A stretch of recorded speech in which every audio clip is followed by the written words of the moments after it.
দেশে আসেন এই কথাটা আপনার দলের ভারপ্রাপ্ত চেয়ারপারসনরা কইতে পারেন না?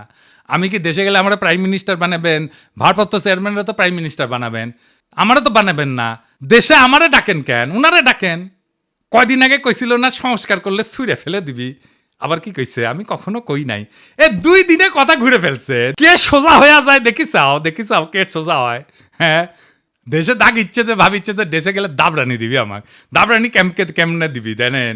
এই যে তার দলের নেতা স্কুল শিক্ষকের কলজা টেনে ছিঁড়ে ফেলাতে চায়। দেখি চাও কি কয়, ক্ষমতা না আসতেই এই শুরু করেছেন।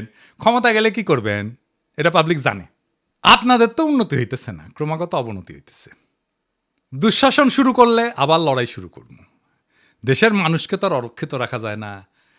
মির্জা আব্বাস ভাই, আমি সোজাই আছি, কিন্তু আপনারা একেবারে ফ্ল্যাট করে দিব, একেবারে হুতায় দিব, উঠবার পারবেন না এই বুড়া বয়সে। আপনি কল্পনা করতে পারতেছেন না আপনারা আমি কোন দিক দিয়ে ধরবো। মিশা কথা আমি কইছি, কোন কথাটা মিশা কইছি কইবেন? হ্যাঁ, কোন সেক্টরে মুক্তিযুদ্ধ করেছেন, কার সাথে যুদ্ধ করেছেন? আমি নানাভাবে ক্রস চেক করিয়া কইছি আপনি বালের মুক্তিযুদ্ধ করেছেন, মুক্তিযুদ্ধের নামে মিথ্যাচার করেছেন। দিন বদলাইছে মির্জা আব্বাস ভাই, শেরের উপরে শোয়াশের আছে। শোনেন মির্জা আব্বাস ভাই, মানুষের 3টা জিনিস ডরায়, এই ডর দেখায় মানুষের শাসন করছেন এতদিন। জানের ভয়, সম্মান হারানোর ভয়, আর সম্পদ হারানোর ভয়। আমার জানের ভয় নাই, সম্মান হারানোর ভয় না, আমার সম্মানই নাই। হ্যাঁ, আপনি কি নিবেন? আর সম্পদ এটাই, এই যে এটা কেড়ে নিতে পারবে না কেউ। আপনার লেসপেন্সারদের পিছে লেগে দিতে পারেন, বালটাও শিখতে পারবেন না।